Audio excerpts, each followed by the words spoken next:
Mike, turn your games down. Hi, everybody. Welcome to a special holiday episode of Cane's My Mom Found film episode, that is. I am Mike Albertin, and what is this with me tonight? I'm Bill Tucker, and I am only an elected official here. I can't make decisions for myself. Oh my goodness. I'm Tiffany Albertin, and that's all I got. That's all I ever got.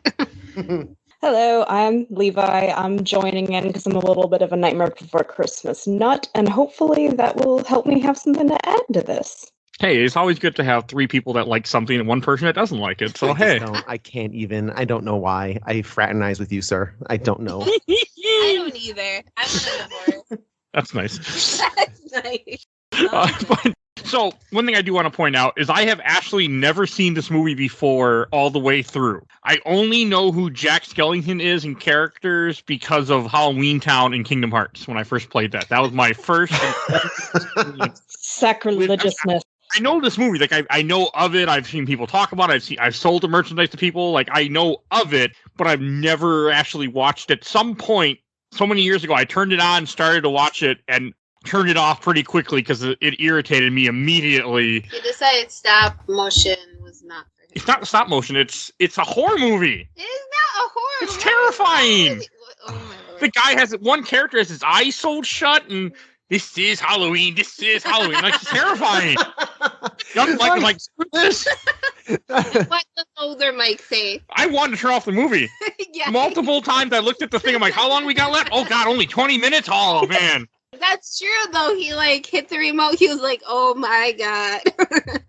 I was like, it's okay. You'll be And I guess that's interesting, though, because this movie is so firmly entrenched in not only the holidays, right? Because it's a dual holiday movie. We usually watch this for Halloween more than Christmas. Yeah. I guess we could all talk about our backgrounds with this before we get into it. But this is such a beloved property. I don't know anybody who's not seen this movie. So to hear it from the perspective of somebody who's never seen it before, hasn't had it ingrained in their brain. There's only two people I know who up until now haven't seen it. Now, Mike and my son, who's 5. And I would like to compare those two reactions, perhaps, maybe a little later. I think it's interesting that you actually think this is kind of like a horror movie almost, Mike. Yes. Wow. Well, nice save there. He just went to chase a kitten. The spooky light, my dude. He came in right as you said that end part, and he was like, yes. Well, it is. I mean, to me, it's a horror film. It terrified me. The characters just creep me out. Right in the beginning, when you're introduced to the town and they're singing, "This is Halloween," everything just creeped me out. And I'm like, this is gross. I don't like it. I want to get out of here. I don't like Tim Burton style. Yeah. He also has not seen the majority of the Tim Burton films that he has produced. Is everybody here a Tim Burton fan? Except for Mike, of course. Let's exclude Mike from this conversation. Mike, you sit in the corner. Okay. Let Levi and I'll talk. When was the first time you saw this, Levi? I was probably about 8 or 9 sometime, very 90s, 2000s era. My mom actually introduced me to it because she has grown up around weird, creepy stuff her whole life. So that's what I was immediately introduced with. I thought it was weird. I didn't think it was scary. And then little did I know it was going to grow on me. And I was also raised with the original book. I actually have a copy of Tim Burton's original Nightmare Before Christmas poem before it was turned into a film. I didn't know it had a book first. I didn't know it was a poem. Is that the Oyster Boy?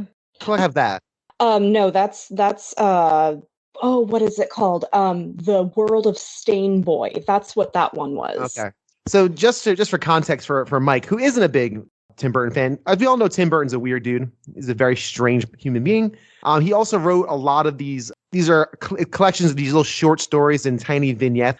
The one I have is The Melancholy Death of Oyster Boy, which is actually very good. It's lots of these very little short poems and short stories, like Levi said. For example, in Melancholy Death of Oyster Boy, there's a story called The Girl with Nails in Her Eyes.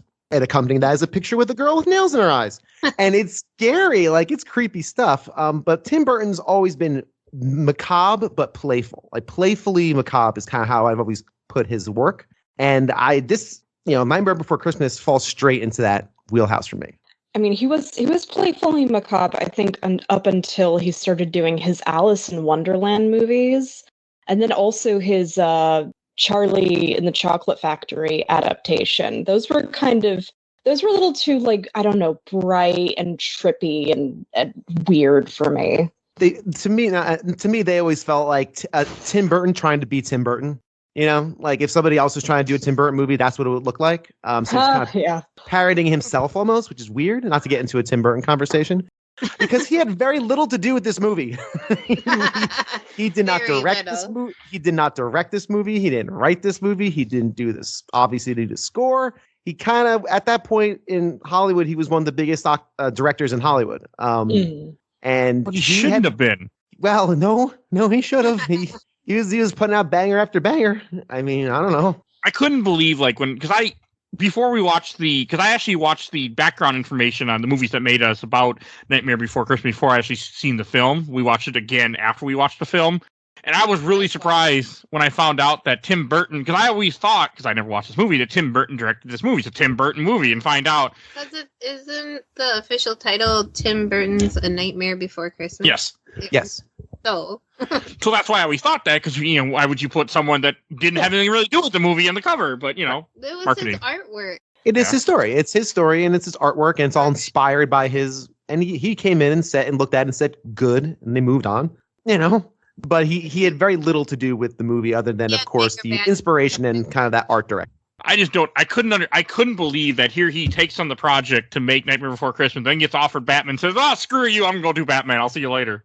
I mean, that's kind of, Well, it is an interesting thing, though. So Levi, you saw this when you were younger, when you were a kid, like 8 or so. Yes. Yeah. I think I might be the oldest of all of you. I saw this in theaters. I don't remember when I first saw this. Okay. I saw this in theater. I was 13, and my dad took me to see it. And I don't think my dad knew what he was walking me into. Because it is scary. Like, for little kids. Again, my son's 5, and he's seen it. And Mike, I hate to say it, but he likes it. He has not had nightmares yet. Hey, nothing wrong with that. He's not. He was. Yeah, I'll talk about that in a second. But anyway, I saw it when I was 13, and I remember walking out of there just being amazed at what I'd seen. It was one of those, like, what did I just watch? But just being exhilarated at this amazing combo Halloween/Christmas movie. And I remember loving it. And then again, all through, life, I've always had, had it on VHS, and I had it on the DVD collector's edition. I don't think I ever bought any shirts at Hot Topic for I don't think I ever did that, but I did.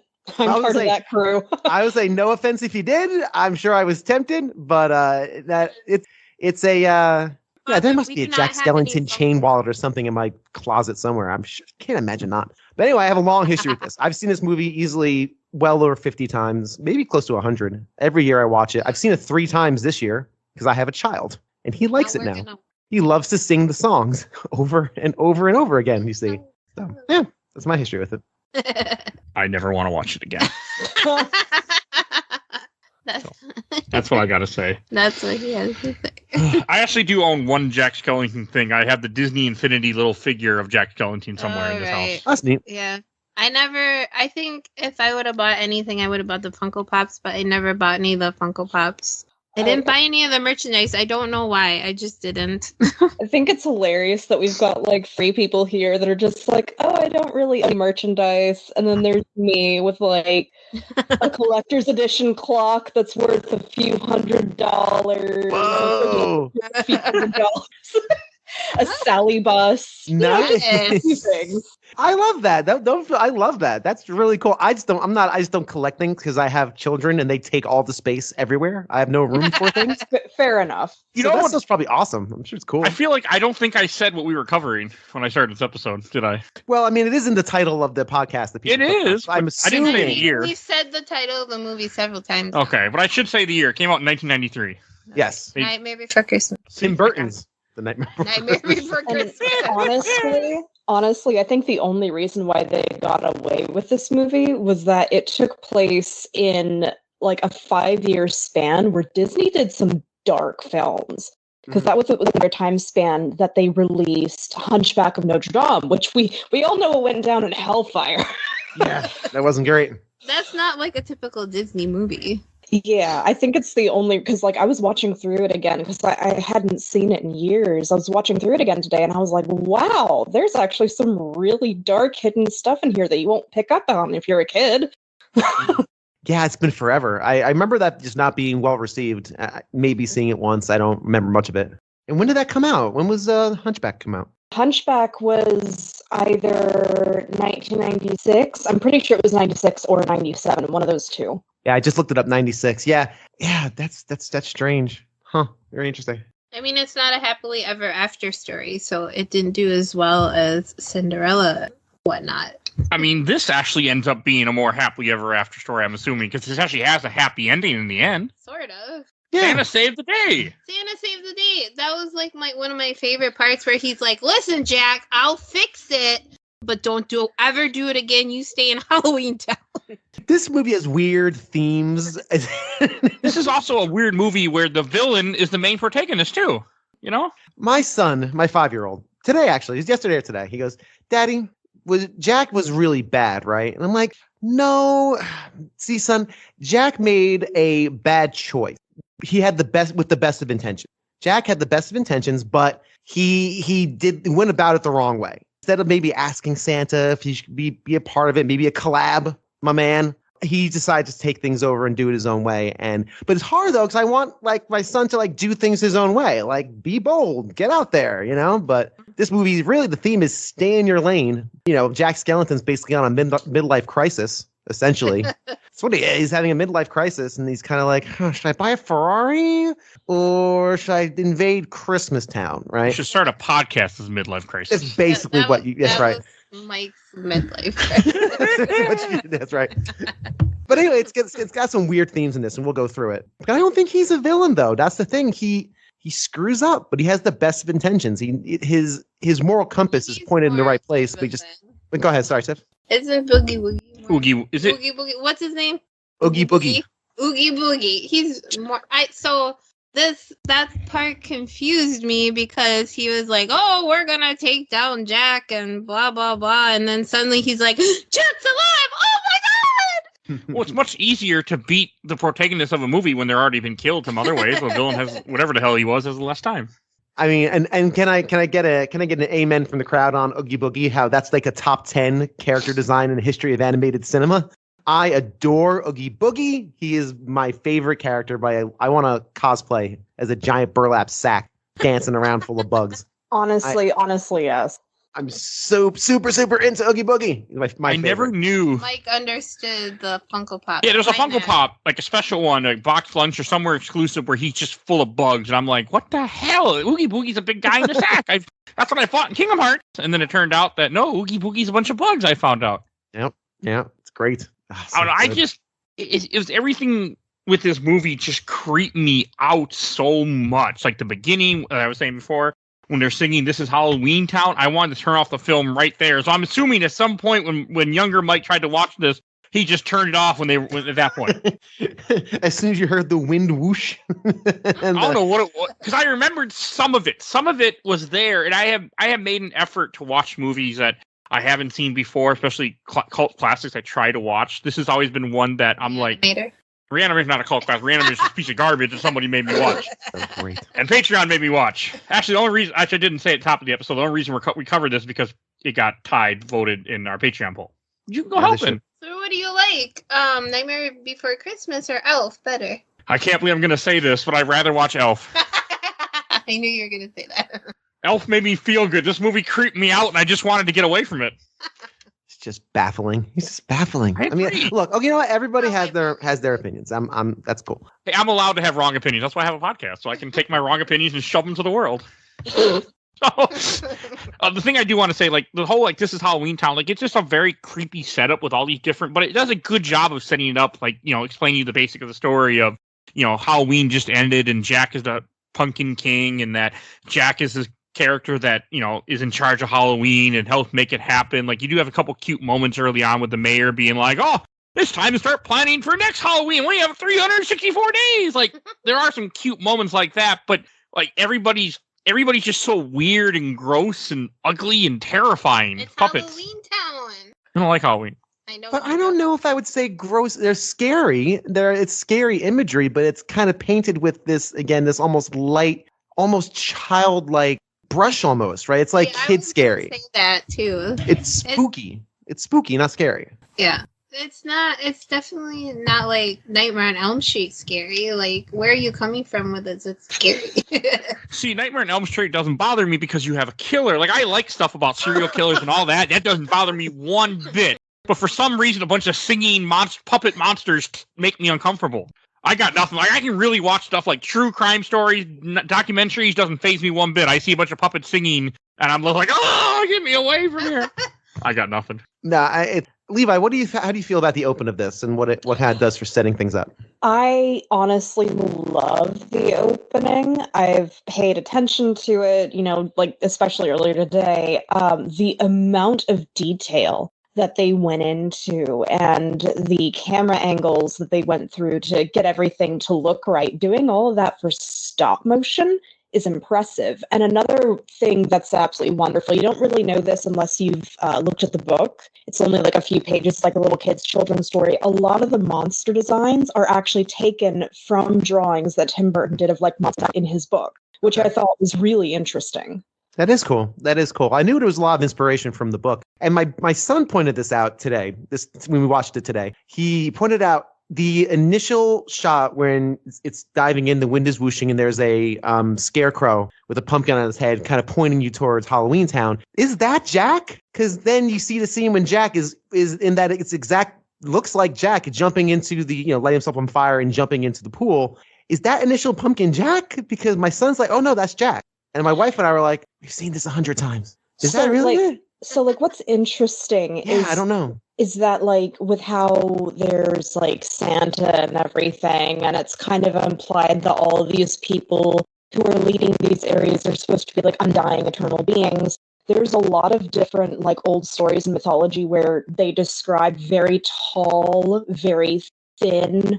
Like one of them that made me think of the scarecrow is the man in the field, which would hunt after you. Everything fun like that. So it's like a nice little tribute to different throwbacks. Like almost like folktales almost. Yes, yeah. Mm-hmm. That's cool. That is cool. That's neat. But this opening is amazing. Listen, it tells Mike, here's what you're in for. This is going to be spooky and creepy imagery, perhaps, but it was.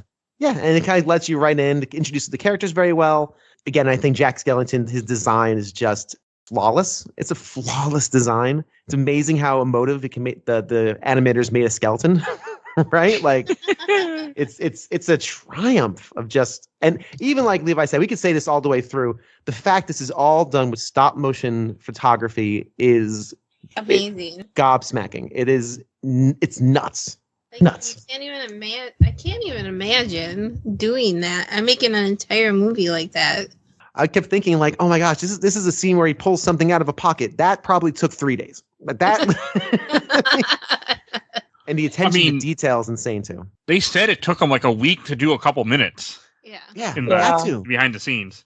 Nuts. Yeah, that's just insane how much went into making this movie. Like, I mean, I know that's what stop motion is, but... And I mean, there probably hadn't been a stop motion movie since Rudolph. I know. I knew you were going to laugh at me when I said that. Well, I know that like slightly before he did Nightmare Before Christmas, in the 80s, late 80s, he had done Beetlejuice and had incorporated stop motion into that. That was kind of like what he had started to be known for. Another movie Mike has not seen. Yes. You're not going to like Beetlejuice. No. It's not going to be worth it, man. Don't do I'm going to watch it for the podcast because we're gonna watch that's what I do. Yeah. We might make a like Tim Burton poll and make Ooh, that's actually a good idea. Because he's pretty much never seen any Tim Burton movies. He hasn't seen Edward Scissorhands. I've seen Edward Scissorhands once. What? Oh, okay. Really? It's been a long time. Mm-hmm. Who's the other actors in there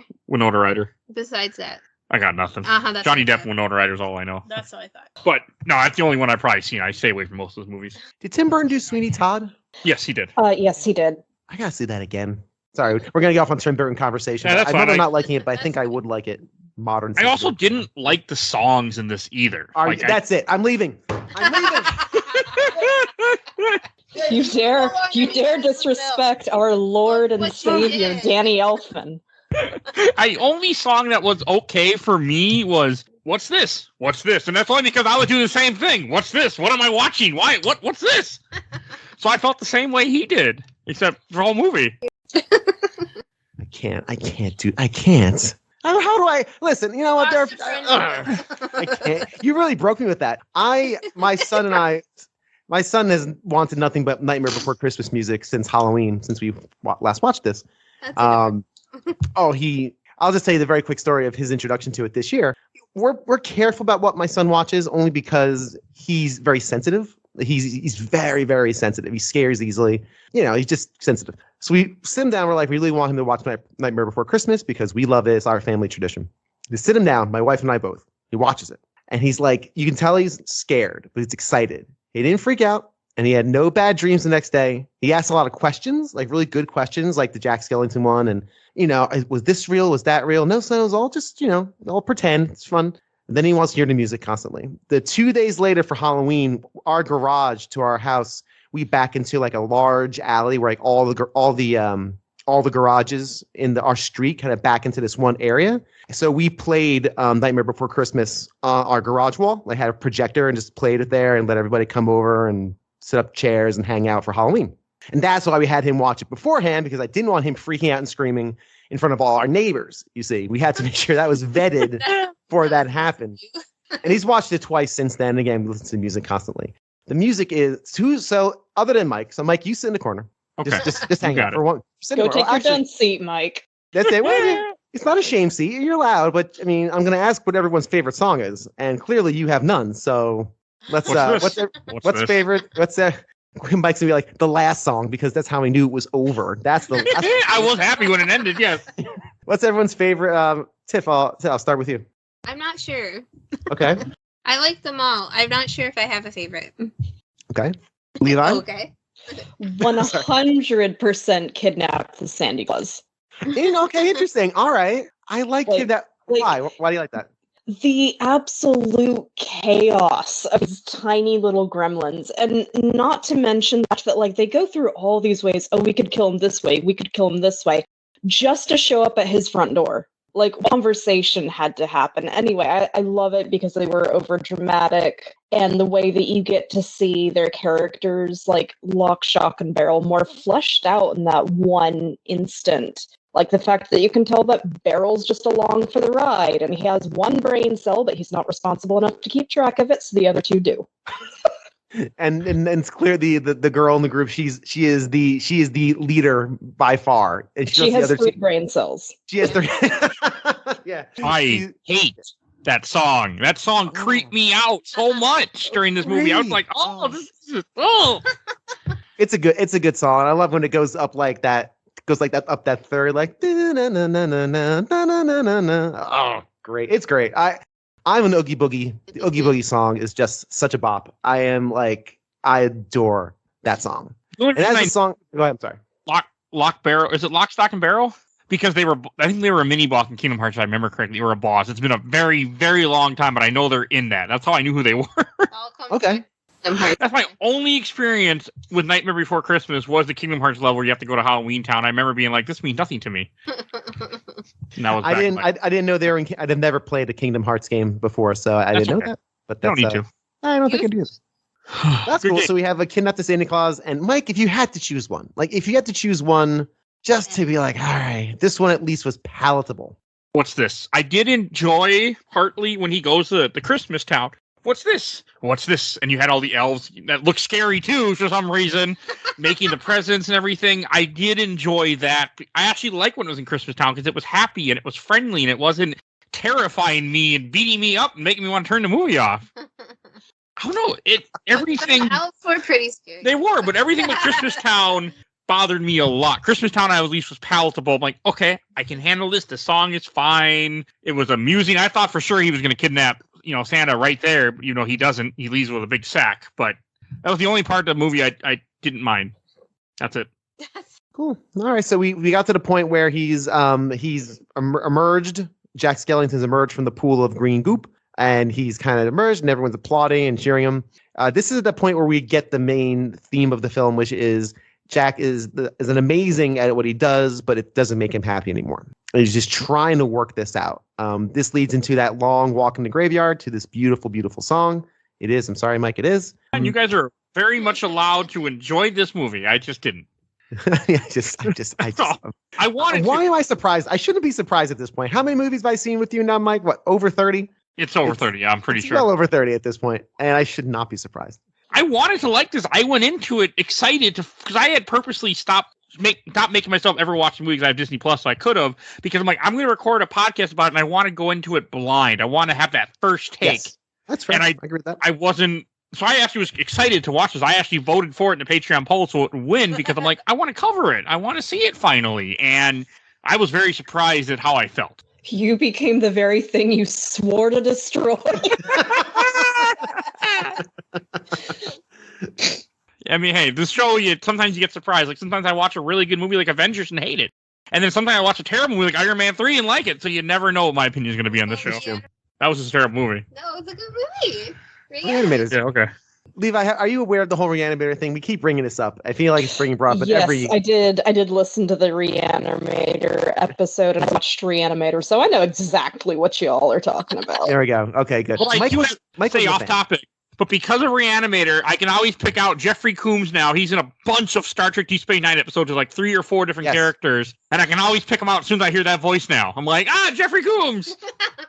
Yes, he is. That's right. So, that's right. That's the one good thing came out of that. The one good thing, huh? Yes. You didn't enrich your life by watching... No, but I do want to meet Jeffrey Combs now. Just like, you were in a bunch of Star Trek episodes, man! Oh, awesome! That's all. That's it? Yep. I love your movie Reanimator. Nope. All good. So that's when we get to the point where, again, he's walking through the graveyard. We're introduced to Zero, his little good boy, who's super cute. Rudolph standing as pretty blatant, but hey, it works for what it's meant to do. Levi, what do you think about this section here, where we're basically getting the information dump on kind of what Jack's feeling in these kind of during his songs? I really loved this part. I loved the way that Danny Elfman managed to incorporate so many details about Jack in a few minutes of a song, because that's hard to do. Mm-hmm. Not a lot of it's hard to do. And so the way that he's going over that he's ridden out in all these different countries, and he has so many different names, and a lot of the Levi humor. And also, I didn't know this until I researched it earlier, but the voice of Zero is actually the guy who originally voiced Fred in the 1969 Scooby-Doo. Frank Welker, I think that was it. Okay. And, he also currently voices Scooby-Doo a fair amount in more stuff. And I was just like, so they got him in to, okay. to bark, essentially? Bark. Okay. That's interesting. I didn't realize he was that well known. Interesting. Okay. I didn't realize that either. And I was like, okay. And another interesting note about this, because this is the first time we hear Danny Elfman singing as Jack, which, again, it's one of those parts that no one else can really do. I don't, as much as I pretend to sing like Jack Skellington in the car with my kid, as we do constantly, it's just so, there's something so tender and personable and just emotional, a very emotive voice that Danny Elfman lends to that, which is a shame that he couldn't actually do the speaking parts. I learned that in that Movies That Made Us. Danny Elfman doesn't do the speaking parts in Nightmare Before Christmas. Somebody else does. There's a different voice actor, because they tried and probably realized, Danny Elfman's not a voice actor, because there is a skill and a talent to that. He's a singer, he's a musician, but he's not a voice actor. Somehow they make the two both work beautifully and seamlessly. So it worked out, but it doesn't sound like two different people. It sounds like the same voice. It really doesn't. It's really remarkable.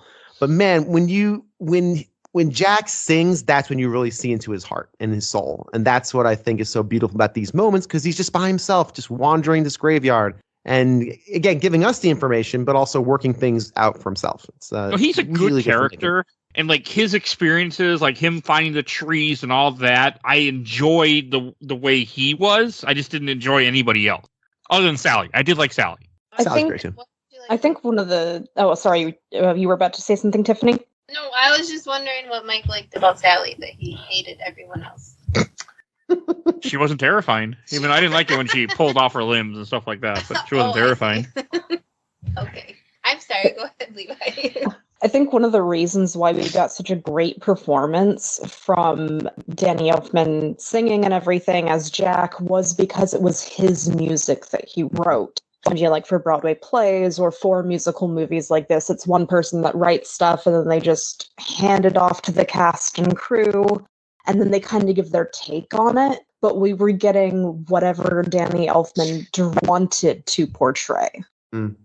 That's a really good point. That's a really good point because he had to with the making of this. They didn't have much of a story, so he had to just kind of do this music based off of a character he created. And since his music is so load bearing in the movie, he's basically writing this character as well. So it's a very good point. Yeah, because like you said in a musical, yeah, you hand it off to a director and to a cast, and then they sing the songs, and you're basically done. But he was intimately involved with this character, and you can tell, and it works perfectly. Well, also, you know, as you watch the background thing, you find out that the one reason he was they started with the songs before they actually had a script because the guy wasn't writing the script, so they had to go with the music so they could start working, and that's kind of also why I feel like Jack Skellington is so based around the songs that we have because that's what came first.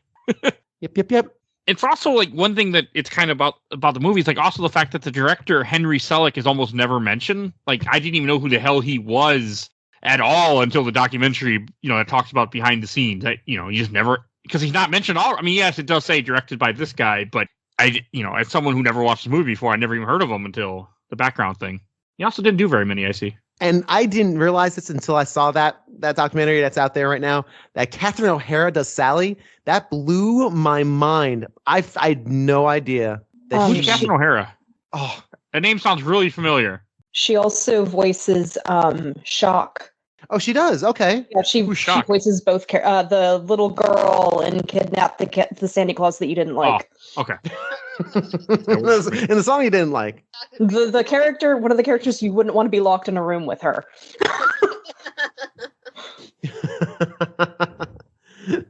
She's known for she was in most of the Christopher Guest movies, like Best in Show and oh god, what are those things? Like Best in Show is the one I always remember. But she's also most recently in Schitt's Creek or Schmitt's Creek, whatever it's called. Schitt's Creek, right? She was also in Beetlejuice. Oh, of course.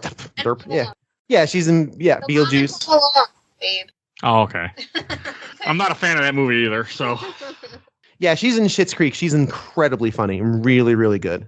I'm ashamed to say I haven't seen that. My friends give me crap for it every time. Do you like things that make you cringe? Sure. Yes. Schitt's Creek you is do. Pure cringe. Oh, that's called marriage. That's rude. Oh, man. So Levi, I'm just gonna step away. It's getting a little uncomfortable here. She comes on.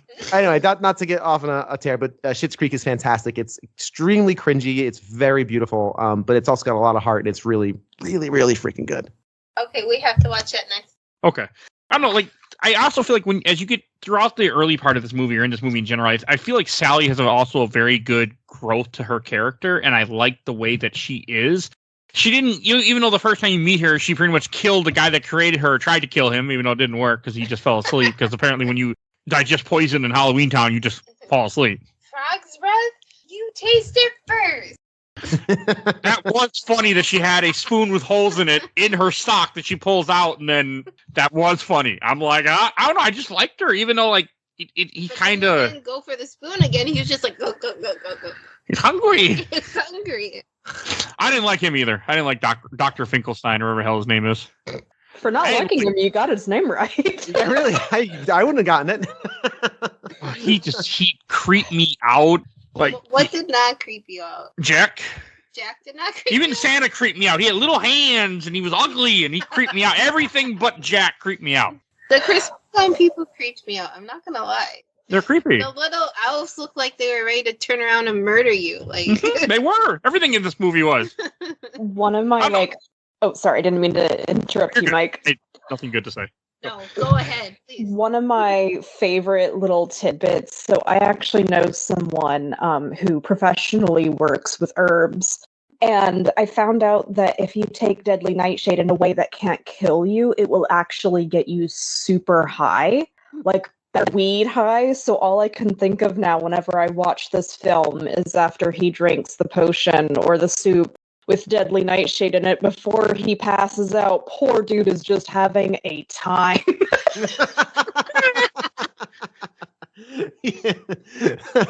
We don't see what happened before him just crashing out. We Just the bright lights flashing and just intense like club music, like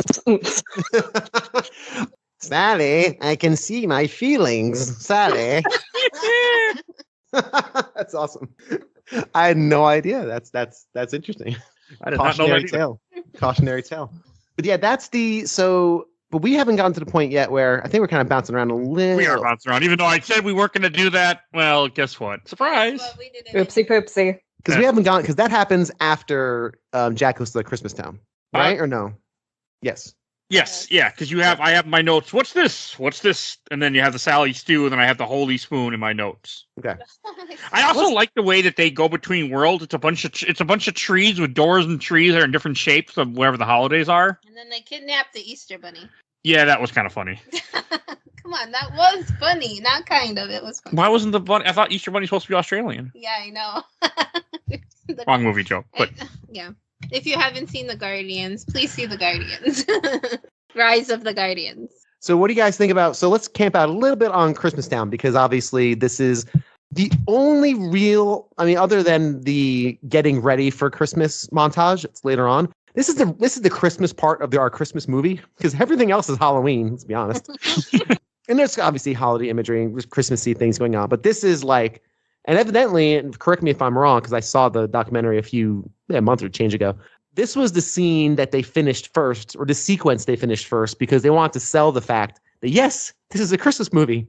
Don't look at all the werewolves and the ghouls and the mummies and stuff. No. See, this is a Christmas movie. What do you guys think about it? I know, Mike, you said you actually enjoyed this. So let's start with you. And did you like this? It was pleasant. It wasn't, even though it was a little scary, it wasn't as bad and creepy and grossed me out the rest of the movie did. So I just enjoyed it. And plus it was different, and I was sad it went away and went back to horribleness. Oh my goodness.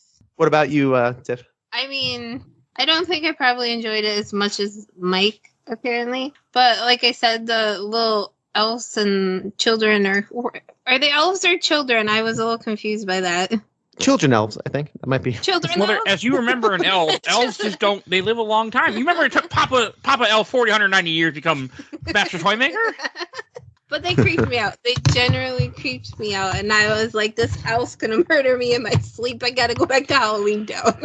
Like Halloween Town. I did not enjoy it as much as Mike did.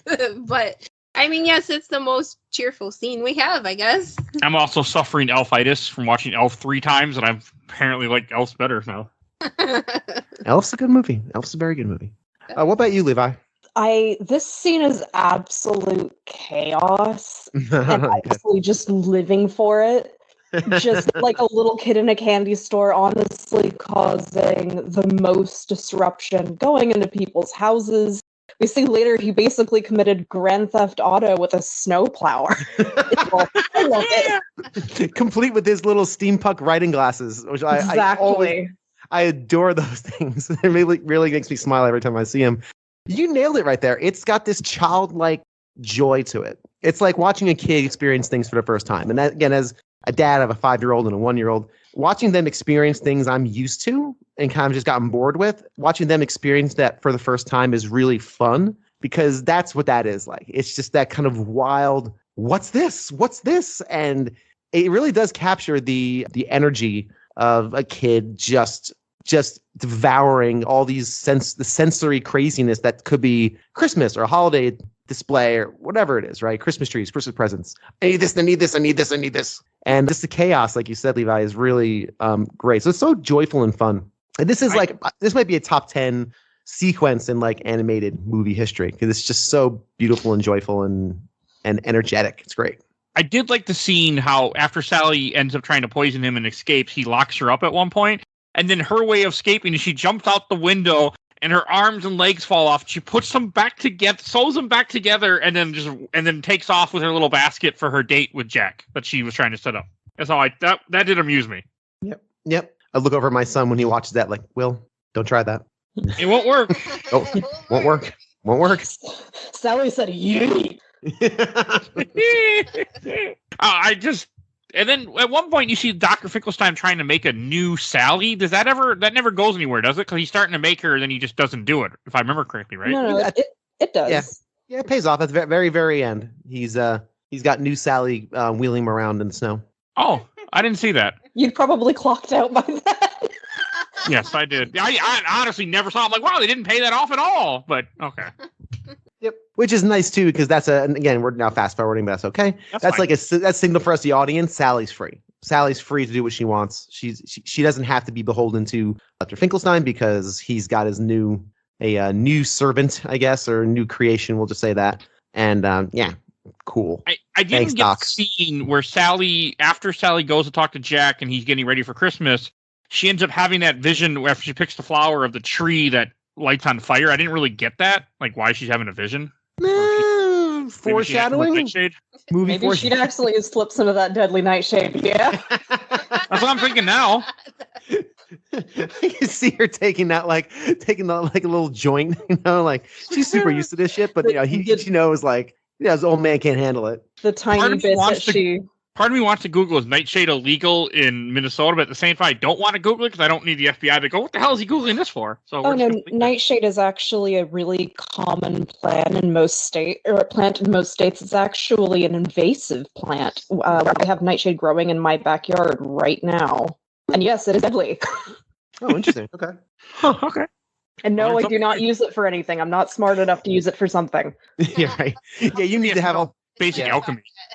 Is it called alchemy? Is that just a thing in video games? That's the study of my brain is. I swear I do occult stuff, but my brain is not working with me right now. That is the study of different basic properties when they were trying to recreate gold and breaking new things. But anyway. Okay, I was just curious because that word is always in my head because that word is used in so many video games too. Alchemy. Yeah, it's. It's kind of like. I'm just gonna fumble my way through it. Alchemy is kind of like the like chemistry, right? It's kind of just combining things to see if things can do other things, and it's alchemy. Yeah. Also, off topic, but it reminded me. Well, we were just got done watching You, and there's one part where I think it's wolfsbane is a plant that she's growing, and the guy notices that it's wolfsbane. Is that the one that paralyzes you? I don't. I'd have to ask my one herbalist friend. Well, that's what it did in. Yep, it's wolfsbane. No FBI. I'm not looking up to do anything. I'm just curious because I watched the show You. If you're listening to this. Yes. Hey, I can use a new list. I can use more lists. They're welcome to. Tiff and I had the exact same remarks. Yeah, Mike. They're just combing through. What happens? I recorded 3 podcasts this week we got to listen to. Damn it. That's right. Damn it. Very good. So all right, cool. So where are we within our journey here? Let's talk about where when Jack, after he comes back, he has the whole meeting. He kind of gives I like how he gives everybody a job. Like, oh, do this, and they're making toys, and they are just making horrible toys. Like one guy takes a rat. Oh, it turned his dead rat into a hat. He's like, no, use a bat. And I'm just like. And let me just pop in very quickly here, Tiff. I apologize. Levi, you may not know this. When Mike doesn't like a thing, he wants to go through it as fast as humanly possible. He road runners through these things. He missed the town. Speed run. He speed runs it. Yeah, he puts it on 3 times speed and just mainlines it.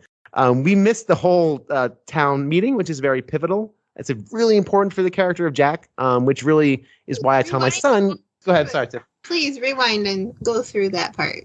Yeah, I want to talk about the town meetings. I do think it's really important because he calls a town meeting and he's trying to explain Christmas Town. Now, the context of it is he's just seen it for the first time.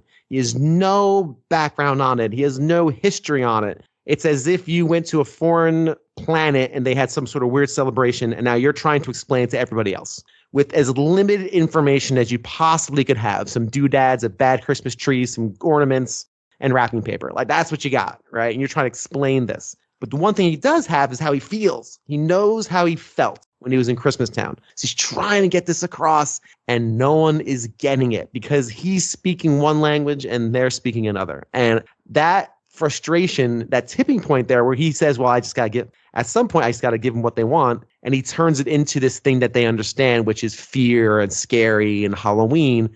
And then, of course, they're all into it and they want to do it. I'm going to say I adore a lot in this show because I adore this movie. Levi, what do you think about kind of how that articulates? This is the scene where we find out that Jack is such a sweetheart, Yeah. but he's a dumb whore. Yeah. It just did not think several things through. Poor guy. Yeah. He didn't think any of this through.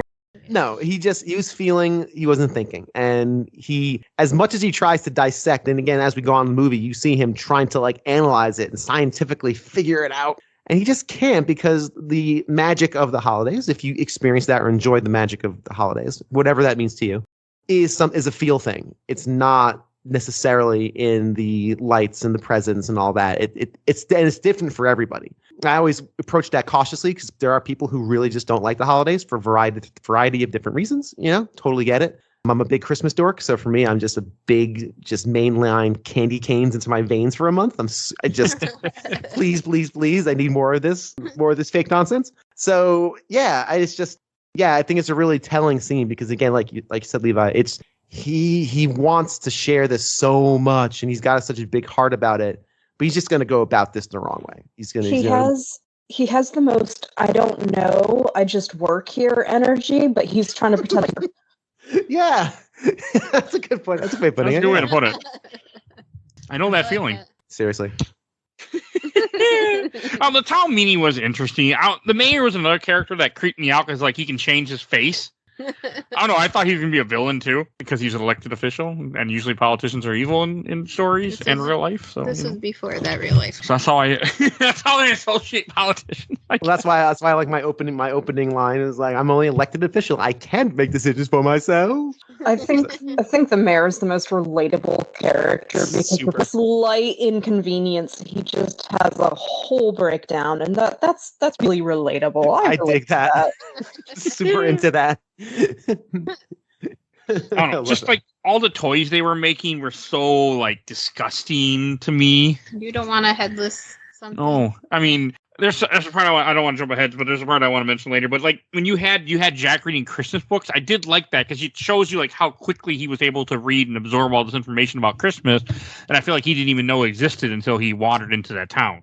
So that was kind of cool. Yeah. And like he's doing all those Christmas experiments, and that's when Sally brings him to lunch. And so I thought that was funny too because she didn't come up. She brings him to lunch and then she disappears because she ran away or something, right? I think is what it was. It's funny because what I like about that is that she's in attendance at the town hall meeting, and they show her she gets it. She gets what Jack's getting. She's feeling the Christmas thing unlike anybody else in the room. And she understands that nobody else got this. Like Jack had to kind of like put on the Halloween paper over it for everyone else to understand. So she, of course, puts together using her alchemy and her knowledge of herbs and such. Here's some representations of what I think you were feeling there. Maybe this will help you try to figure out the science behind. Oh, is that what she was making in that cauldron? Then she put in the bottle. Yeah, it was like essence. And I was thinking about today when I saw it. I was like. Because I was always been seem like, well, what is she? She's not making. Because you said she's making lunch. That's not lunch. That's what I put in. Yes, that's right. I thought she was making a basket lunch. I was zoned out in this movie. I was just like, But I always wondered too. It's like, what are you doing? And today, actually, he's like, oh, this is what she's trying. She's trying to capture. She felt the same thing, and she knows nobody else got it. So she's like, here, this is. I understand. Here's some stuff that'll help you arrive to whatever you're trying to get at. Also, and then she runs away because, go ahead, Levi, please. Oh, no, sorry, I didn't mean to. There's also a movie mess up in this scene. Okay. When Jack is writing on the chalkboard and he's sitting there thinking right before Sally knocks on the window, he has the chalk stick in his hand. And then his hand kind of goes behind his jaw when he's thinking, and then she knocks on the window. He turns to go see her. Very same scene. It hasn't cut cameras or anything, and the chalk is gone. He didn't. It's actually a little mistake. Continuity break. Oh wow. Okay, that's interesting. Okay, that's cool. You know what? But if Scorsese can do it in every single movie and no one seems to care, then Jack's fine. Oh yeah, Jack's fine. But it's just like a fun. That's a neat little. Yeah, it's a neat factoid. I had no idea. I'll have to look for that again. It's fun. I would say I have to, but I don't plan to ever see this again. So yes, you. We're gonna watch it every year. I will probably see this at least one more time between now and now in December 31st. Probably. Because my son will want to see it. And I'll be like, yeah, of course you can see it. It's great. It's fine. Great movie. I'm Better than surprised. the dumb Polar Express. Thank God we're off of that train. No joke. No pun intended. I would have rather watched that movie, but I don't think it would have won the poll. So we almost did. Actually, it wasn't the poll until someone changed their mind. That was me. I changed it. And he had me put Chris. I think Christmas Story. Did I? I forget what I did. I don't know. Yeah, Christmas Story was on the poll. Nobody cared. Nobody voted for it, really. It's so good. It's okay. Everyone's over that movie. Yes. Me yes. too. I'm over it as well. And this is when they're singing the song "Something's Up with Jack." However it went, but I was annoyed with this part. I didn't care for this song either. For not liking this movie, you remember a lot of details. Like this party. I have notes.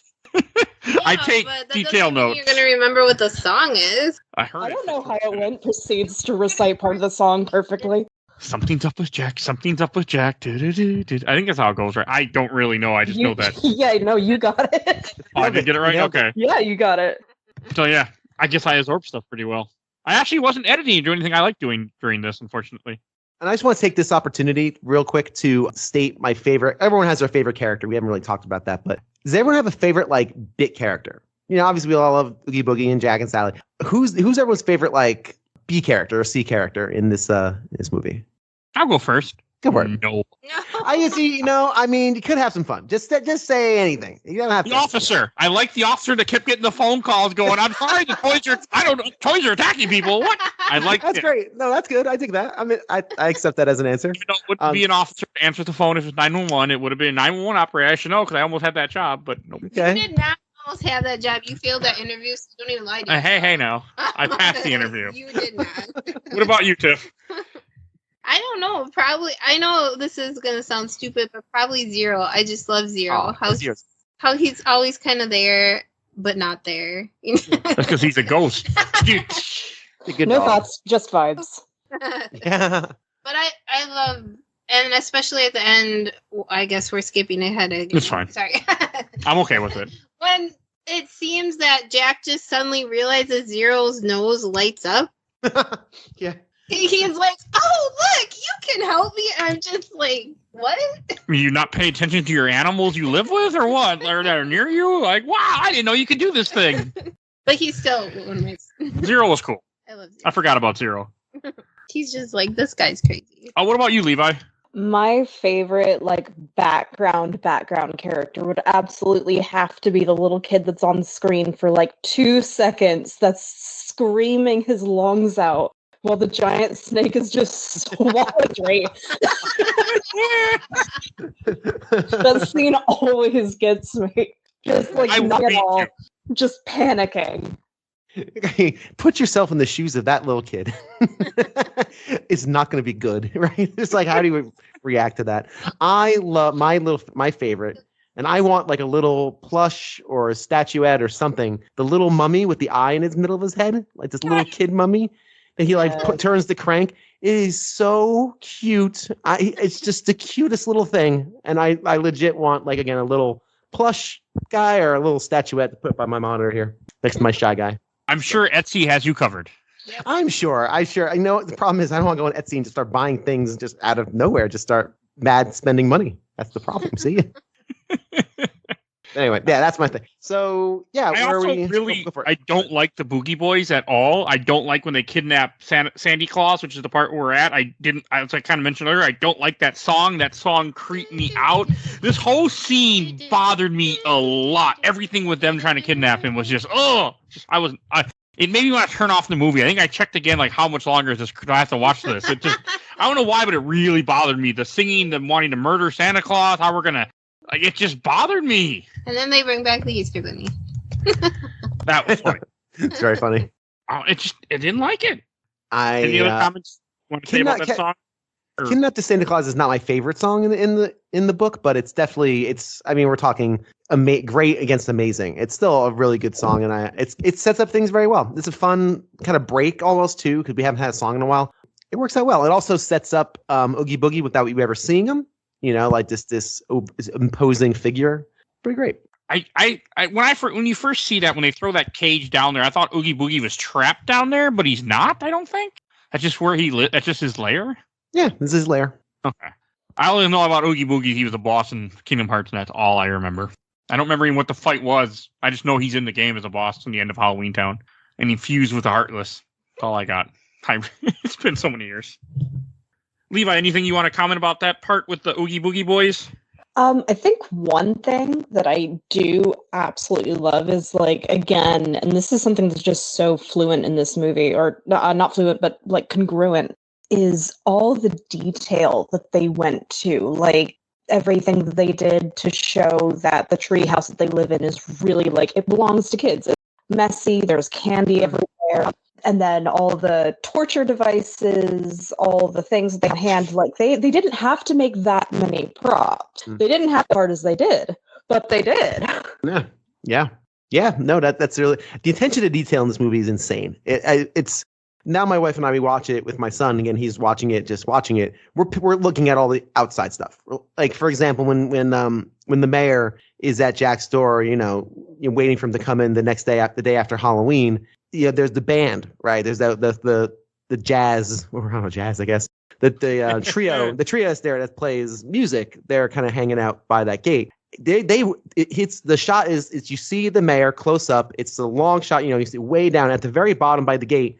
Those characters still moving, like, because you can see the musicians walk up to the gate, and as the mayor's talking and trying to get Jack to come to the door, they're still moving. And I'm like, James, look, they're moving. Like, the animators did not have to do that. Like, you didn't have to do that, but they did. And that what makes it, again, that's one of these things that makes this movie so lifelike and gorgeous, is they went through the extra time to make those devices, to do those props, to make those choices. It's great, right? And this is also right around the time where you have them decorating the town, too. That was kind of cute when they're trying to decorate for Christmas, but it's a horror Christmas because, it's Halloween Town. Say the word properly. Never. But that was kind of cute. It made me smile for a second. And as the audience, we can tell right away, like, this is not gonna work out. I also liked it when Sally gets the assignment to make the costume for him. She's trying to tell him, like, this is not. He's like, no, I want it just like this. But she's like, it's not gonna work. Oh, yes, it will. And he's just ignoring everything she has to say. That I felt how she felt. I'm like, yeah, I tell this movie I don't like it, and it just keeps going. I don't get it, but it was just cute. It was very cute. I really liked Sally and her relationship with Jack. I thought was very cute, and how she was kind of a fish out of not really a fish out of water. It's the wrong term I want to use, but just very like naive to life since she was just born essentially. I really liked their interaction together because they're all, like Bill said earlier, they're all eternal beings. Hey, they're all Eternals. Boo. Well, I haven't seen that movie yet. I don't know. I wouldn't call her naive.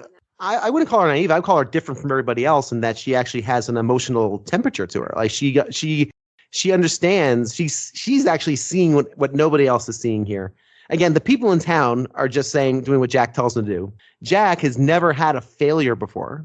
Think about it. He's the Pumpkin King. Like, he rules Halloween. He is. My son asks, Daddy, is Jack Skellington the king of Halloween? I'm like, no, he's not the king of Halloween. They have an elected official who's not very good. So it is a democracy of some sort. He's like the celebrity, and that's what he is. He's like this. He's the celebrity, right? He's never had a failure, and this is going to be a failure. Like, this is gonna be his first big problem, and she knows it. She's like, I just know this is not going to be good, but he's blinded by his ambitions and blinded by his zeal to do this new thing that he's super stoked about. He's not taking anybody else's input into account. He's just blind. And that's at the end, he realizes it too. When he says it, he's like, my dearest friend, and which I can't, that's made me cry because I love that moment. This ending scene is so good. Yeah. So that's how I wouldn't say naive. I would probably say, if anything, she's got the most emotional temperature going. Okay. That makes more sense. You worded it better than I did.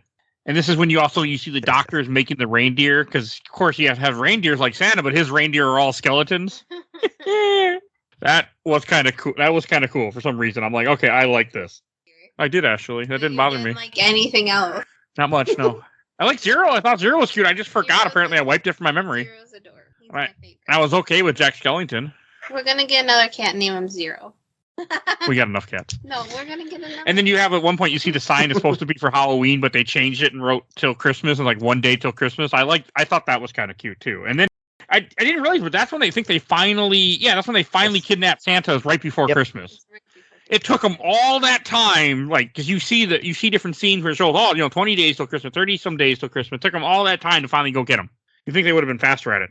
Santa's busy this time of year, okay? That's why, because I thought he kidnapped Santa right away when he comes in with a big sack of toys. I didn't realize till later, he didn't kidnap Santa yet. I mean, to be fair, he left the job in the hands of 3 candy-fueled children. It wasn't. And the sad thing is there was nobody else in like in the town that could have possibly done this. Like you could have told the vampire, I guess not the vampires, they would have melted in the sun. Yeah, that was his best option, I guess, was vampires don't melt in the sun, they just shine like crystals. They sparkle. I don't know what that means. Okay, you don't. That's okay. I'll change that someday. Don't worry. No, that is not. No, if that's a Twilight reference, it is. And the thing is now, hey, we're gonna watch the Twilight movies. Yeah, we are. Let's do it. Come on, Bill. We can do it. You too, Levi. Let's do this. Yes, I'll go for it. They're all on Netflix because they're terrible.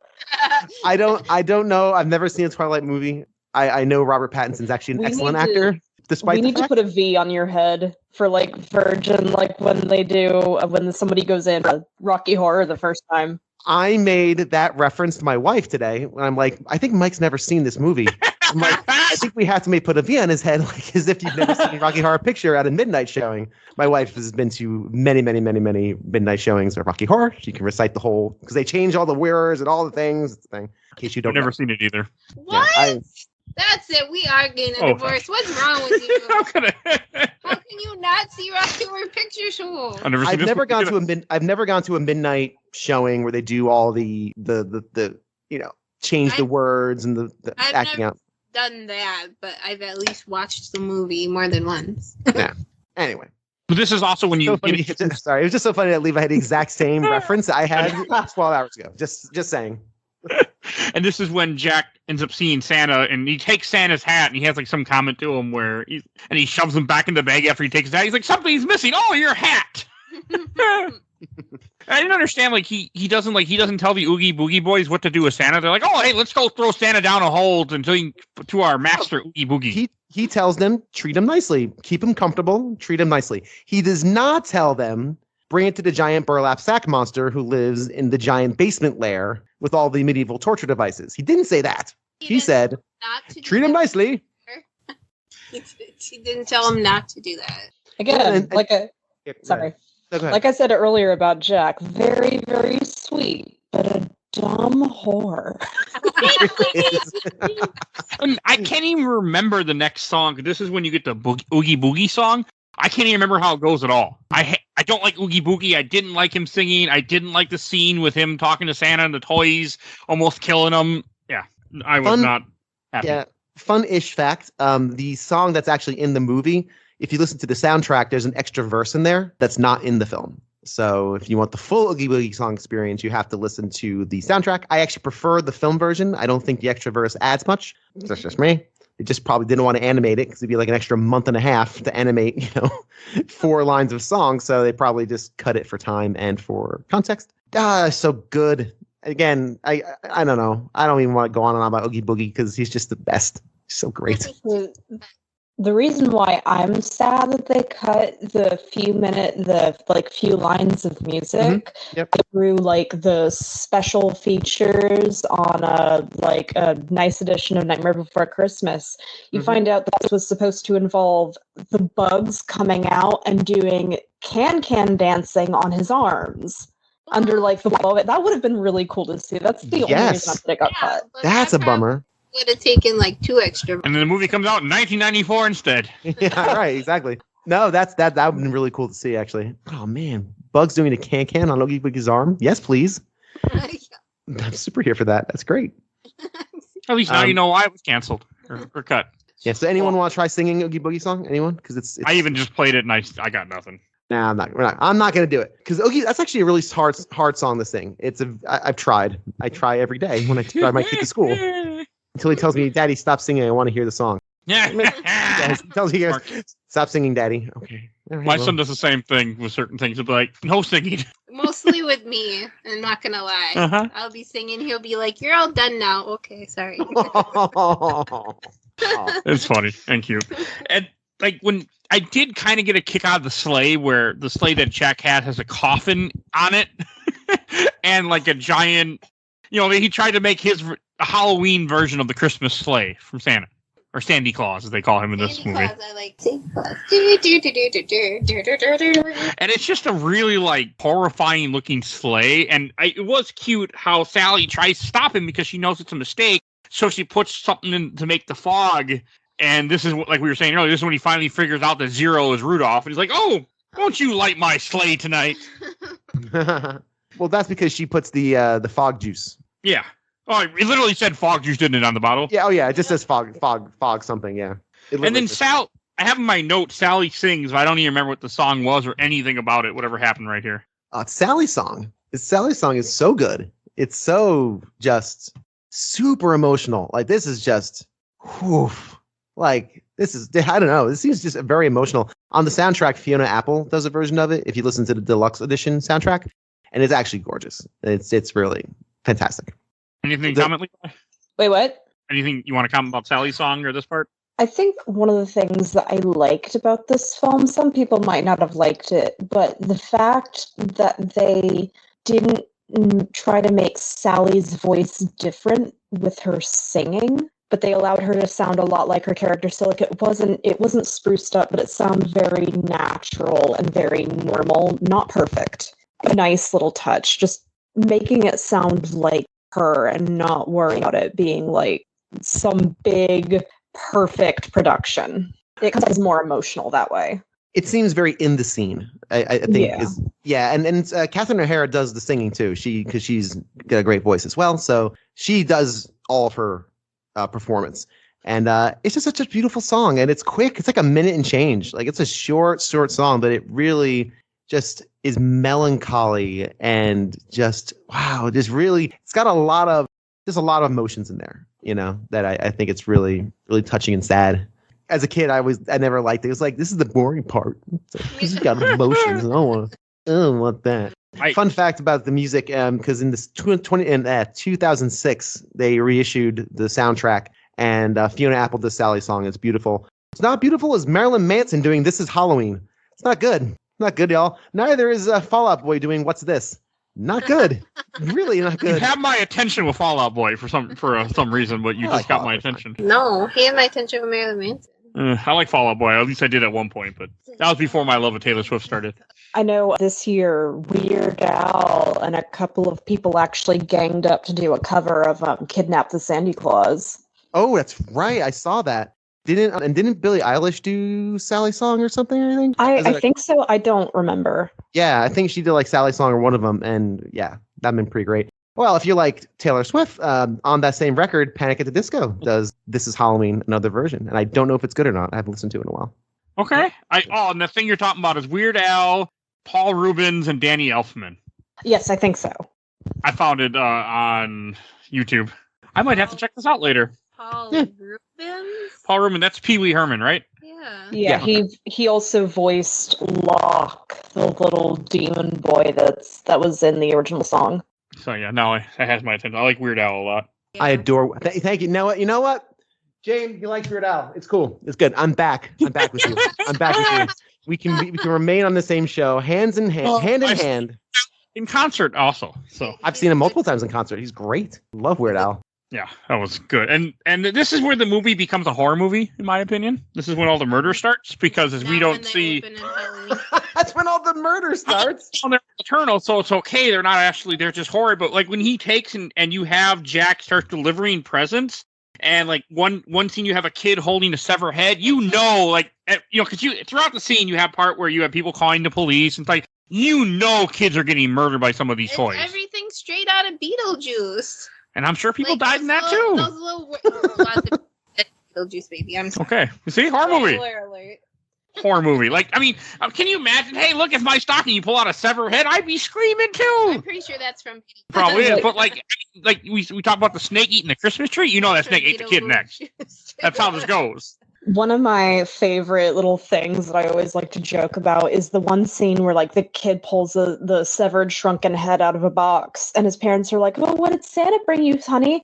that kid's head full on does an exorcist and twists around really bad. And so now I'm having to wonder, were they screaming about the head or were they screaming about the other head that just That's so good. that would have alarmed me too. A little of both. We'll say a little of both.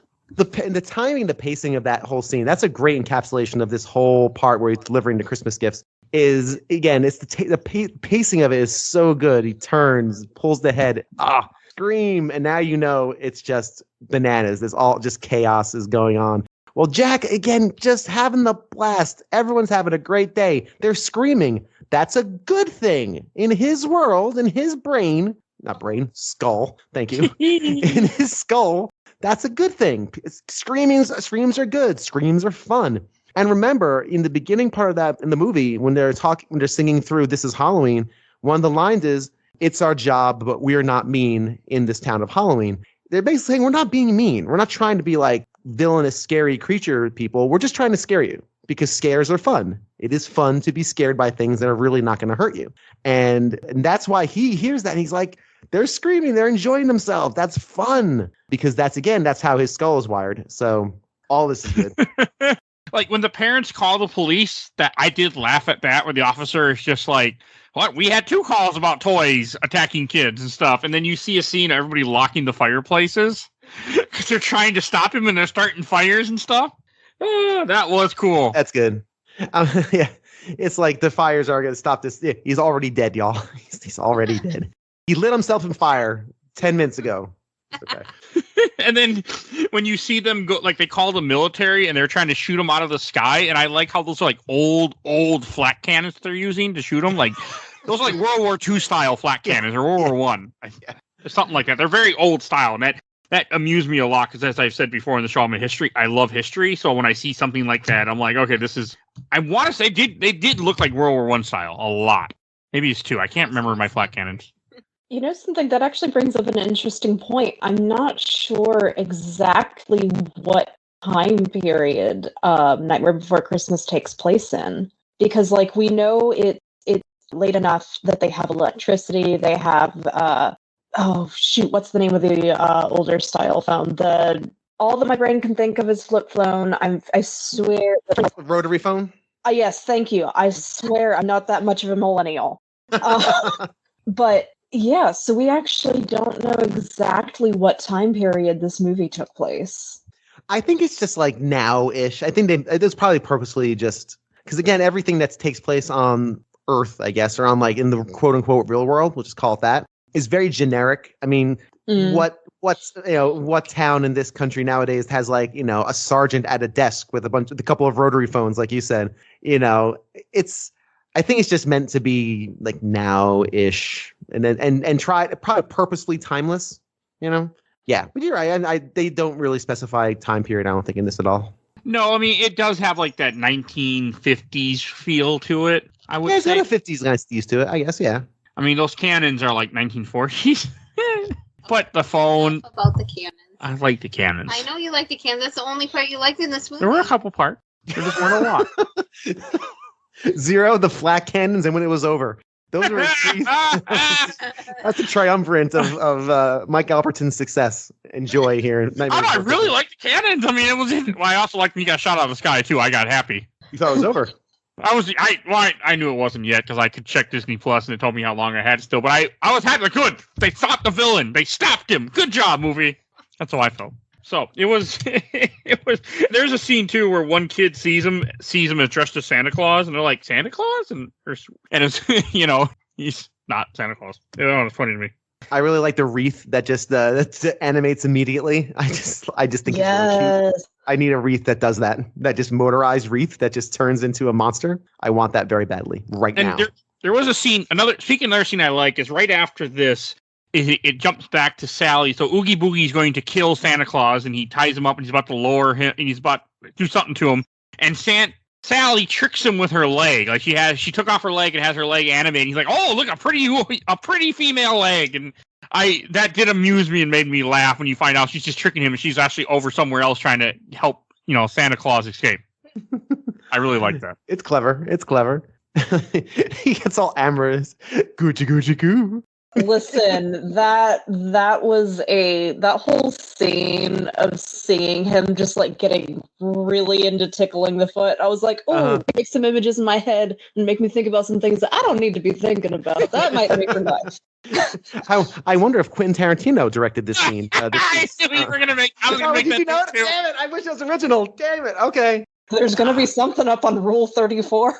That's the scariest thing I'm going to be thinking about. Ew, no. Don't say those words. People actually look it up. Ew. No, thank you. No, not as fun as anymore, is it? After Jack gets shot down, you have him singing on the statue. I think this is when you were talking about where he's realizing that he made a mistake. I think. I love this so much. I love the scene. Levi, I'll let you leave this, and Tiff, you want to pop into, feel free. I honestly, I don't know. It's hard to put how I feel about this scene, other than the fact that I think at this point in the film, when I was rewatching it, I think that's when it started to click with me that Jack probably has some sort of a mental illness. The downs, but I really like a lot of the background detail. A lot of it reminds me so much of Beetlejuice. It's caused some people to wonder if it takes place in the same universe, but that's neither. But a lot of the anime, especially like with his ripped clothes, all the animation of his ripped clothes flinging around, he's moving it, like that must have taken ages. The amount was just impressive. Just the patience required for that. Everything has to line up. If you mess up one thing, you got to redo all of it. I can't imagine. God forbid you sneeze when you're adjusting something. Right, exactly. It's just to have that kind of patience and that foresight, like to know this is how this piece of fabric hanging from this angle is going to happen in this millisecond later, like how it's going to react to this, and just being so cognizant of that is. I don't know. I look at it I stop watching a movie and just look at that animation and I go, how does that happen? Like last time I was watching this with the group of people, one of my neighbors is an animator. He actually works in games. He's a contractor who works in video games. He does character models and animation. And like, can you even imagine? He goes, I can't even. He's like, they did this without tools. They did this without tools.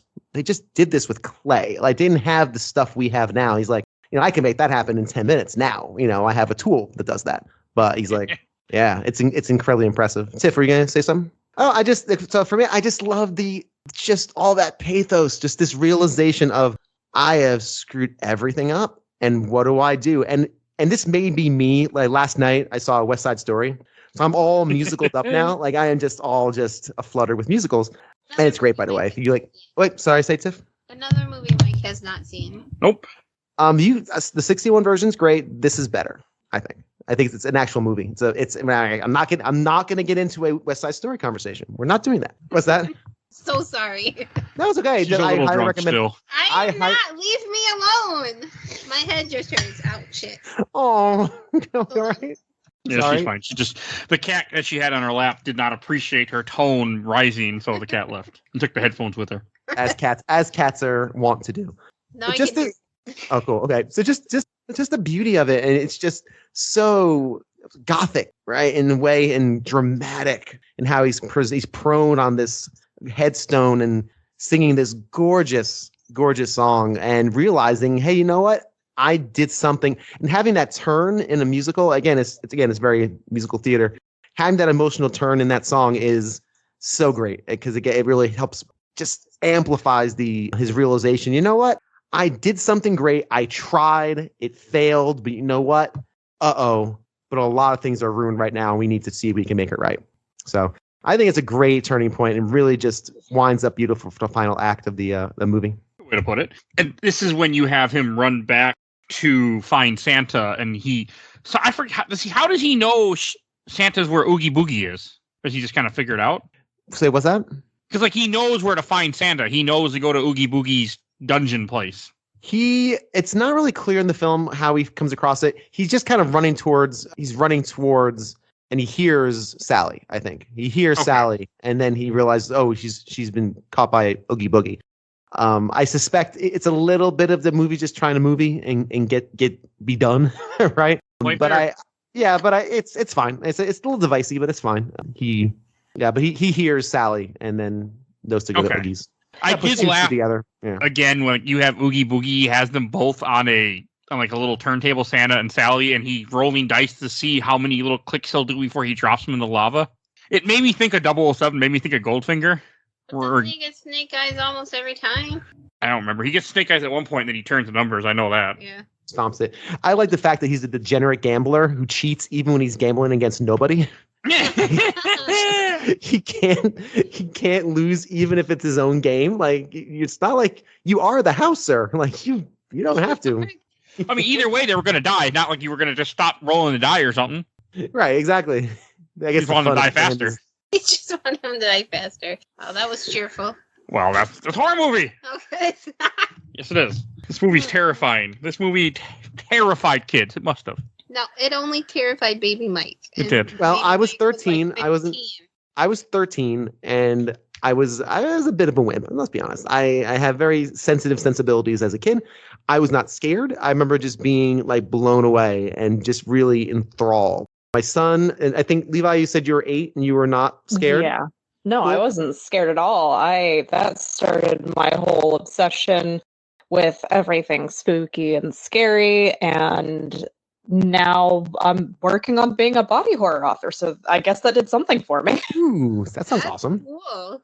And I was 34 and it scared me, so I got nothing. You got 0. And my son was 5 and he was fine. So Maybe you need to go have a chat with Bill's son. Okay. yeah, And well, he's asleep right now, but I can set that up. Like, well, did you find Nightmare Before Christmas scary? And he'll put on brave face and say no. But even today, like I was watching him watch it, and he's got his knees up to his chest and his hands close to his mouth, and he's like wide eyed. So he's scared, but it's fun scared. It's not like, oh God, I'm gonna have a nightmare later, which he would if he was super scared. Which is good. That's what this film does. It's fun scared. Like, do you remember what year they re-released Return of the Jedi in theaters? The re-release?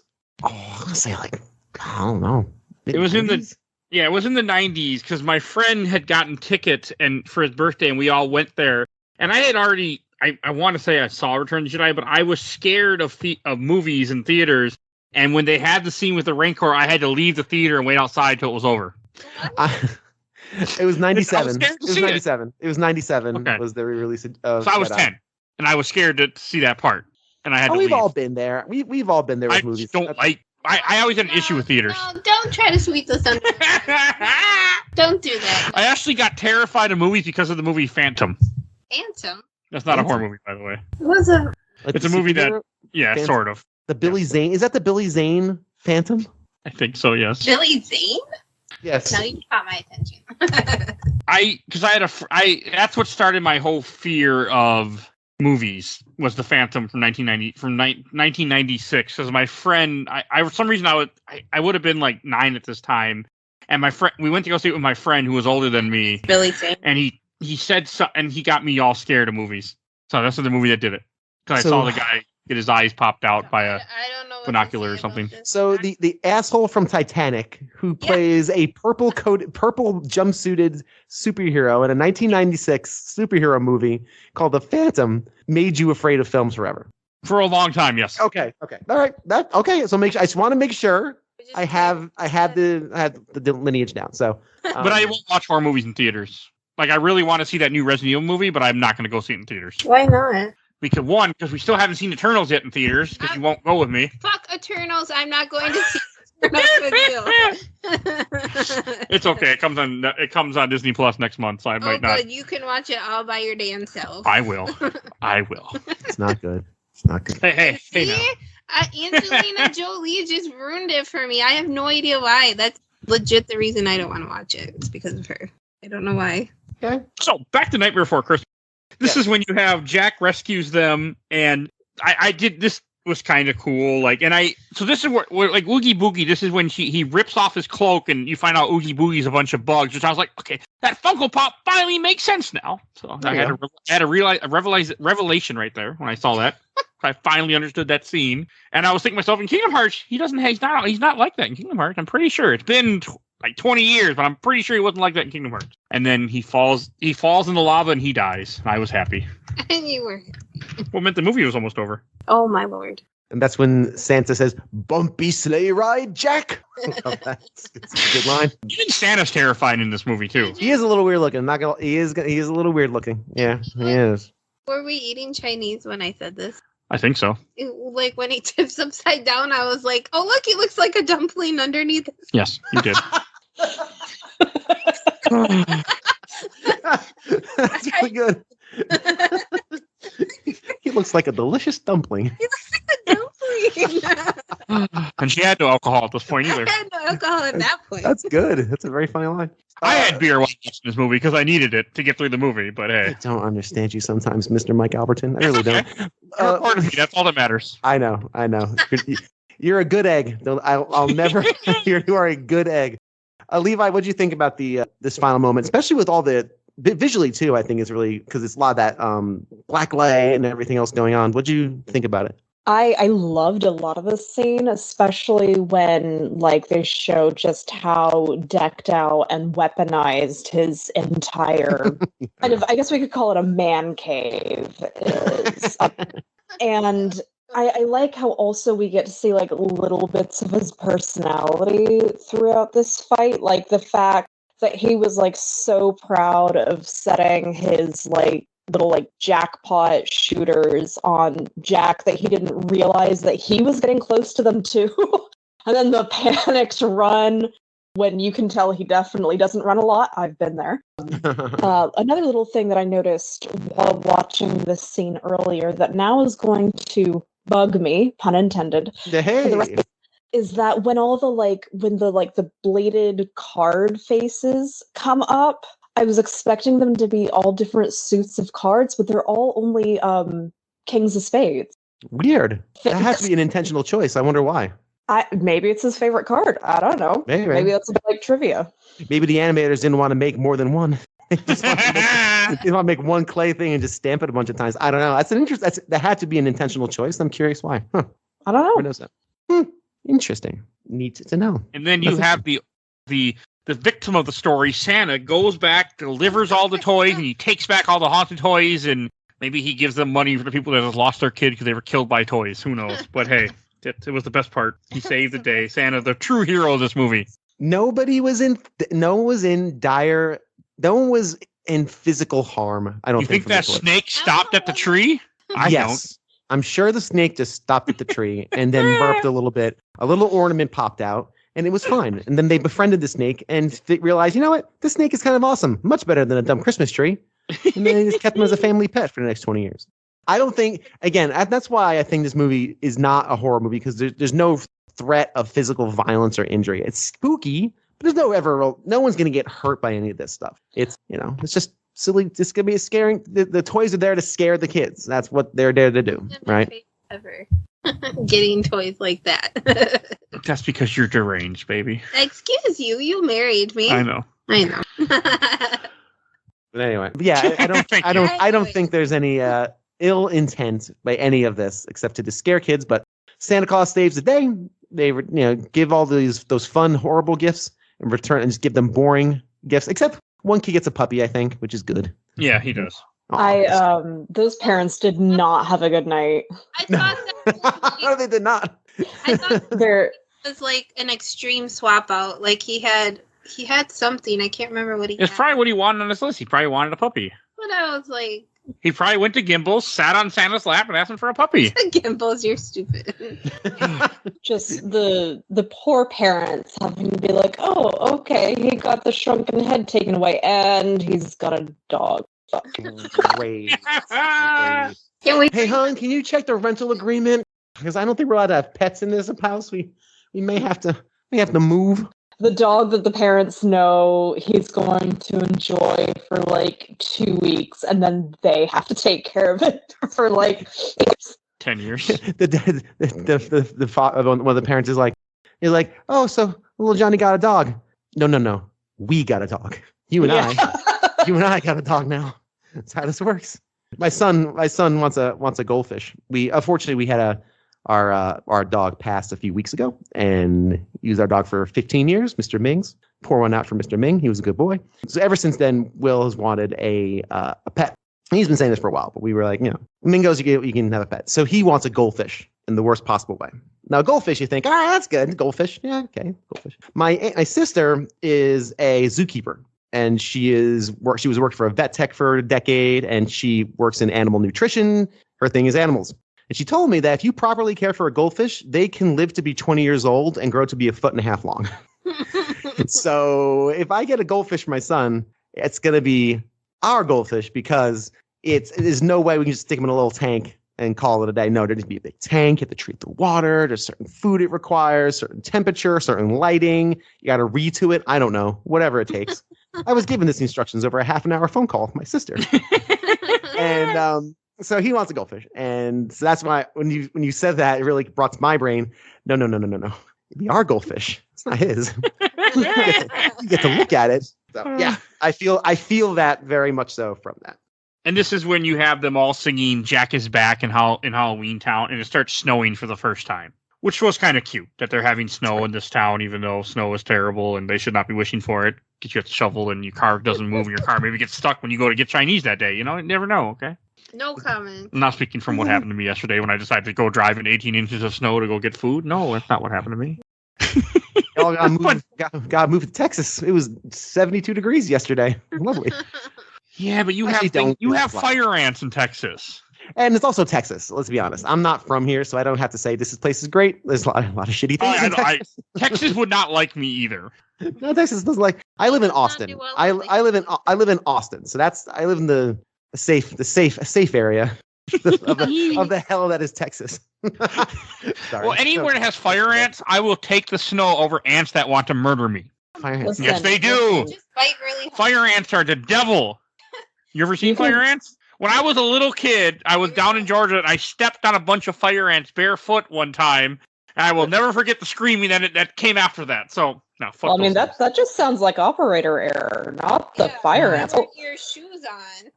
Because they'll go through your shoes. Oh yeah. But why were you stepping on anthills? I was stepping on anthills. I was trying to walk somewhere and I didn't notice them by accident. I noticed them after that. No, defense mechanism. I know.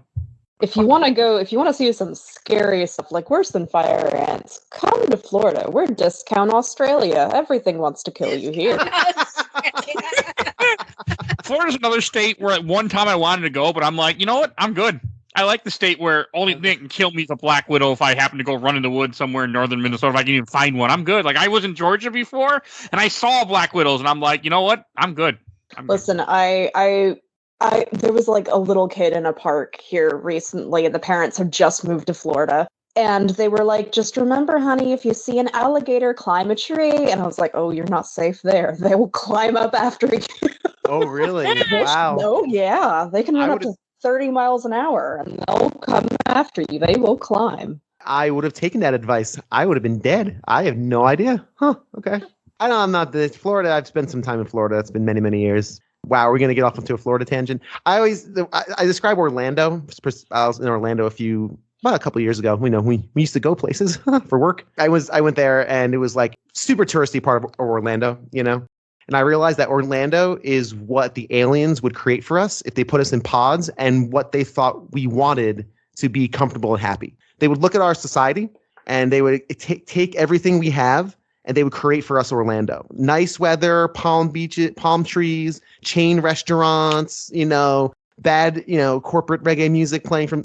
That's what they would create for us to make us safe and happy in our pods. They would create for us Orlando.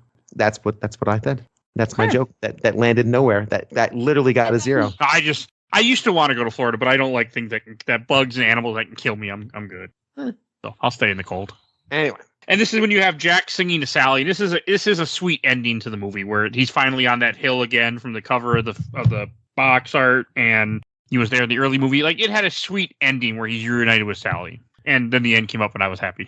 It's just beautiful. I just love that, and it's that realization. It's the point now when they kiss, my son, who doesn't like anything emotional, he goes, "Yuck, oh, God," and then of course I do the same thing with him just to egg him on. Like, oh no, I don't egging him on. I talked to you when we covered Thor. I think that's just in your blood, too. What's that? Just when people kiss in a movie, if it's unearned, you're very upset. No, but that's earned, though. Their relationship was very earned, I think. That they're never not make that Thor joke. I know. Mostly Mike's not here to hear it, but I will never not make that joke. I know. It's such a beautiful ending. It's just, it has so much weight, and it's big. The whole last part of this movie is a big exhale, right? Everyone's enjoying, they're playing hockey with the pumpkins, and they're making snow angels and whatever else they're doing. Yeah, and it's just this beautiful, and it's got that reiteration that the ending of that song. It's already been played before. It's kind of reiterating that other piece, and it's, man, my dearest friend, if you don't mind, my dearest friend, if you don't mind, I'd like to stand behind your side. It's just so gorgeous, and I can't even. It makes me teary every time. It's 50 times, and it makes me teary. What do you guys think? I think the way that Jack and Sally's relationship was set up, it's one of the very few cases in Disney movies where it's mutual. It's mutual built, and they were friends first. Another thing that I absolutely love about this whole scene that was cut, which would have been hilarious, was the team that was originally working on this film wanted to have it where in the hockey scene with the vampires shooting around the pumpkin, it was originally supposed to be a clay replica of Tim Burton's severed head. But then what? Because Disney was like, no, that's a little bit too. Oh, that's funny. That would have been great. I mean, that would have been funny. That would have been fun. Mike would not have liked that. Nope. Well, I guess one last little scary thing for you before the movie closes. It's just a wonderful moment. It closes a great classic, an absolute classic by almost everybody's measurement, except for Mr. Mike Albertin. Oh no, it's okay. I'm glad that everyone had a better take than me. I'm happy. I'm happy that I'm the only sourpuss of this group for this movie. It happened. Tiff, Usually the sourpuss. any last things you want to say about the film or the ending? No, you guys kind of covered it. It is a very sweet and happy ending, but I just thought it was kind of where Jack had the aha moment, oh, you've been here this whole time, but I've just now realized my feelings for you. Yeah, it's not recognizing what's right in front of you. He was so blinded by his ambitions that he did not realize that he had somebody he cared for and someone who cared about him looking out for him in a way that nobody else in that entire Hollywood Halloween town ever would. And it's this really sweet thing. And even though they kiss at the end, which actually it's implied they kissed, it's not necessarily shown because it's in zoomed way out, their arms wrap around each other, and then they kind of embrace. I mean, you could say it's just a hug. I would say it's a kiss. We're not quite sure. But in the end, there is a emotional connection that he's established with Sally. And like you said, Levi, it's very mutual. That doesn't happen too often in Disney. It's mutual. He even in the lyrics asks her if it's okay if he joins her. Good job, boundaries. Yeah, right. Exactly. Yeah, super good job, boundaries. Yeah. And that's what makes it so sweet, too. I think that's what lends to that, how heartfelt and kind, and it's very, just really great, man. It's really good. Any last things you want to say about the movie before we go to Shelf Stacker Box? I think one thing to add is if anybody wants a tiny little bit extra, if you get to the Nightmare Before soundtrack, there is actually an epilogue that is a canon epilogue that just simply didn't make it into the film about Santa going to visit Jack years later. So there's that's under a minute long if you're curious. I think it's on the version that's on Spotify, right? I'm not sure. I have the original CD. Yeah, I have it. I'm looking through my ripped version of it now, but anyway, but it's definitely out there somewhere. And let's go on to Shelf Stacker Box. I will start since I have a negative experience, so we'll get that out of the way. I'm going to put this in the box. I'm glad I saw it. I'm really glad I finally got this movie off my backlog because I don't know why I've never seen this movie before, other than I guess I at some point turned it on and got terrified and turned it off. But I'm honestly surprised that I've never seen this movie before. I was really surprised, but I'm glad. I'm glad I watched it. It is a good film. It's not a film for me. It was not a Mike movie because Mike is a chicken shit when it comes to movies and apparently doesn't like this type of stuff, and it just rubbed me the wrong way. But it's a good film, but it's going in the box, and I'm glad I saw it. What about you, Tiffany? I don't know. I'm torn between stack or shelf. It's somewhere in between. I'm probably going to put it on the shelf because I could easily watch this any time of year, even though it's technically a Halloween/Christmas movie. It's a movie I could watch anytime I wanted to. So it's definitely going on the shelf. Okay. What about you, Bill? Well, I with Christmas movies and holiday movies, it's hard because, like Tiff just said, you don't watch them all year round, so why would they be on your shelf? But this is a rare exception. This is on my shelf all year round. Like, it physically sits on a shelf all year round, so of course this is going up there. I mean, it captures, is it Holly Jolly Christmas? Is it, elves and Frosty and all that? No, but it's better for that. It captures a lot of the heart and the warmth of the holiday season while also being an exceptional Halloween movie, because this is more Halloween than Christmas. It's got memorable characters. The music is fantastic. It's technically spellbinding, and it's honestly timeless. This is a movie that's going to endure for decades and decades to come, because unlike CGI and other animation types, this is never going to look bad. This is always going to look just as beautiful as it looked, 20 years ago or whatever it was. So this is an easy shelf. This is a family tradition, and I hope it remains a family tradition for years to come. And what about you, Levi? As someone who quite literally has this on my shelf, it's a shelf movie. Right. Yeah. Okay. And the funny thing is Facebook being what Facebook does, I'm getting ads right now for Nightmare Before Christmas stuff all of a sudden. Yep. It hears what I'm saying. It knows. It knows.